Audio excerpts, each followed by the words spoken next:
If you're here, something in you is already curious about a question older than time itself. What does it mean to live a good life, to know yourself, to seek truth? I want to tell you what Socrates thought, but I'll help you see the light he cast on those questions and maybe the shadows they reveal inside you. Socrates never handed down rules or clear answers. Instead, he wandered Athens, asking simple, sometimes painful questions that made people uncomfortable. Why? Because he believed that genuine understanding starts with admitting how little we really know. If you feel stuck in your thoughts or caught in contradictions, you might be closer to Socrates than you think. Imagine a man who claims, "I know nothing except the fact of my ignorance." It sounds ironic, doesn't it? To confess ignorance so boldly, yet claim knowledge of that very ignorance. Would you call that humility or cleverness? The truth might be that Socrates saw ignorance not as a failure, but as the first step toward wisdom. We often think knowing means having the right answers, memorizing facts, or holding firm beliefs. But Socrates asks, what if knowing is less about certainty and more about questioning? What if wisdom comes from constantly testing your beliefs until honesty demands you revise or even abandon them? He didn't aim to defeat others' opinions with big arguments. He wanted us to wrestle with our own. SFX, soft_chime. One, he practiced what S now called the Socratic method, a dialogue of questions, not declarations.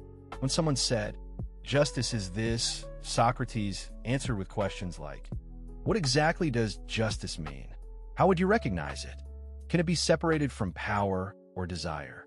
No lectures.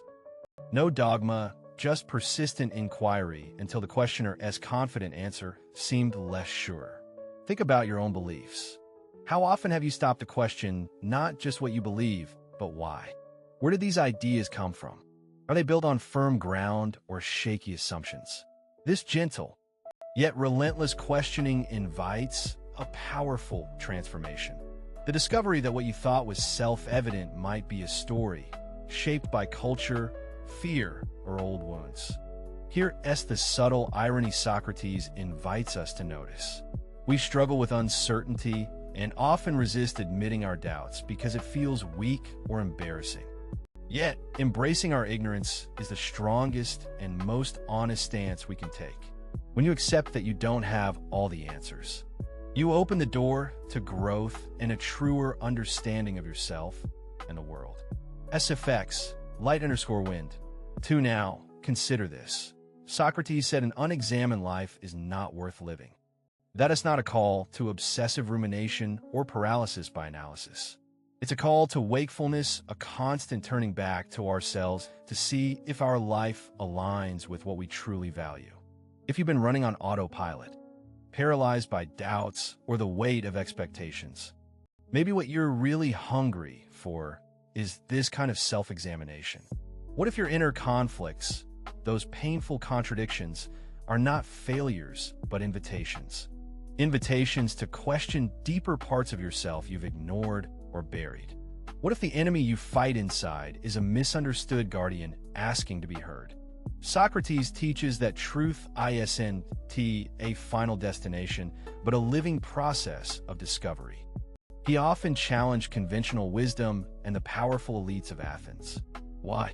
Because he believed that many supposed experts who claimed to know the truth were actually blinded by their desires, ego, or fear. His questions revealed their shaky foundations, but also their humanity. He didn't mock, he invited honesty. This brings us to a striking point. Do you sense that your suffering or confusion might be a kind of wisdom trying to surface? That the restless urge inside you is less a problem and more a message? Like Socrates' persistent questioning, your inner doubts might be the spark of meaningful change. SFX, gentleman 3 didn't write down his teachings. All we have are accounts from his students like Plato, but the lessons go beyond texts. They live in the practice of turning dialogue inward, listening carefully, and welcoming the discomfort of not knowing. So I want to ask you, what is the conversation you need to have with yourself right now? What questions have you avoided because they feel too unsettling. What if facing those questions gently, like Socrates would, is the path to reclaiming your own wisdom? Remember, Socrates was sentenced to death, not for what he taught, but for who he embodied, a man committed to truth at the cost of comfort and safety. His courage was in living the examined life, accepting uncertainty, and inspiring others to do the same. Now, as you listen, you might feel that stirring inside a quiet call. It might be uncomfortable or liberating or a bit of both. That's the threshold of transformation. What if embracing your ignorance, your questions, is the truest form of knowledge you can find? SFX, deep_breath, to walk with this thought tonight. You don't need to have answers now. You only need to be willing to ask, to listen, and to live honestly with the questions you carry. What would it mean for you, in this moment, to live not with certainty, but with curiosity? To see your inner restlessness not as a defect, but as a companion guiding you home? SFX, soft_bell. One, if you've come this far. Something inside you already knows. That the journey is the destination.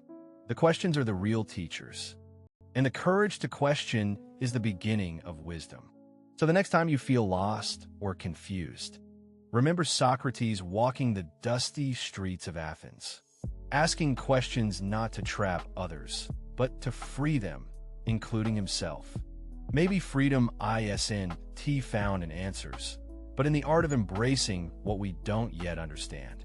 What questions will you ask yourself tomorrow? SFX, evening_crickets, for let us deepen this a bit more. Socrates wasn't a man of theories.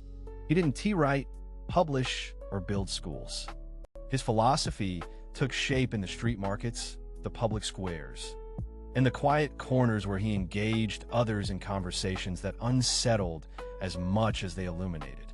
His philosophy wasn't abstract or distant, it was lived. It was messy, personal, and risky. Consider the idea that knowledge isn't something you possess like a trophy.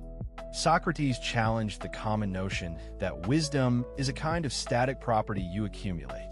Instead, he pointed to knowledge as an active, ongoing process, an art we practice in engagement with others and ourselves. It's a dance between asking and listening, challenging and surrendering, knowing and unknowing. Have you ever noticed how conversations can reveal more about us than solitary reflection? Socrates saw dialogue as essential to understanding, not just to convince others, but to shape and reshape one's own thinking. In this light, your inner dialogue is a conversation worth nurturing. How often do you question your inner assumptions versus accepting them as facts? SFX, quiet_streeters for ambience. To their a quiet crisis many face today, one Socrates might recognize.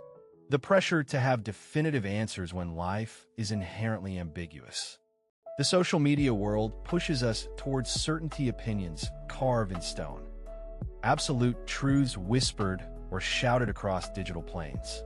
Socrates, however, invites us back to the humble space of wondering and asking. What I really mean by that? What's the evidence? How do I know? This is not intellectual navel-gazing. It's a practical key to freedom. When you realize that beliefs are often inherited or imposed, you open a door to choose what truly resonates, what serves your growth, what aligns with your deepest sense of integrity. Let me introduce you to a subtle but profound practice inspired by Socrates. Next time you catch yourself stating a belief with absolute certainty, pause and ask, how do I know this? What would I say to someone who disagreed? Am I holding on to this for a reason beyond facts, for comfort, identity, fear? These aren't trick questions. They're invitations to greater honesty. SFX, can_basso note. 5. Think about the discomfort you feel when faced with questions that challenge your worldview. Do you shy away, dismiss, or defend fiercely? Or do you lean in, curious about why the question unsettles you? This tension, the friction between certainty and doubt, is fertile ground for growth. It's where rigidity softens and new possibilities emerge. Socrates also wrestled deeply with the concept of virtue. For him, virtue wasn't a cold code, but a kind of knowledge knowing what is good, true, and just, and living accordingly. Yet he recognized that people often don't act virtuously because of ignorance, not malice. If you don't truly know what is good, how can you choose it? Consider this inside your own experience. How often have you acted against your better judgment? How often have you struggled between immediate desire and long-term well-being? Socrates' insights suggest the path to virtue lies in clearer self-knowledge, not moralizing or guilt. SFX, soft_rainfall. 2. His method asked us to become both questioner and respondent to cultivate a kind of inner dialogue that sharpens our understanding and aligns our actions with our values. If the person you want to become feels distant or unclear, Socratic inquiry can help you approach her gently, piece by piece. But here's where the tension deepens. The journey is ongoing, never complete. Socrates was famously sentenced to death for the very practice of questioning. The price of freedom for him was high, reflecting the risks involved in challenging deeply held societal truths. Ask yourself, what inner or outer forces resist your questioning? What parts of your life or community feel threatened when you ask hard questions? Resistance often indicates where growth lies, where the edge of your current self meets the possibility of transformation. SFX, distant_thunder. To allow yourself to imagine courage in the Socratic sense, not the absence of fear, but the willingness to live aligned with truth, even when inconvenient or dangerous. This courage invites you to own your doubts, your conflicted feelings, and your quest for clarity. What curiosities have you avoided because you feared what you might discover? What truths do you need to face to live with greater peace and authenticity? In this way, Socrates' philosophy is not just ancient history. It is a living dialogue within your own mind and heart, waiting to be awakened. Your confusion, your questions, they are signs that something is shifting, moving beyond stale beliefs into a richer, more vibrant understanding. SFX, river_flowing gently. 3. So what might happen if you embrace the examined life not as a daunting task, but as a daily companion? Not to deconstruct yourself endlessly, but to hold your thoughts and beliefs lightly, gently, with humor and humility? What if wisdom is not about having fixed answers, but being willing to explore, to fail, and to start again? How might your life change if your identity became less about certainty and more about curiosity? The dialogues Socrates inspired teach us that true knowledge begins with questions, not answers. And the courage to sustain those questions without rushing to closure is where real wisdom lives. SFX, night_crickets_soft. For as you sit with this, notice what arises inside you. Maybe frustration, maybe relief, maybe a silent invitation.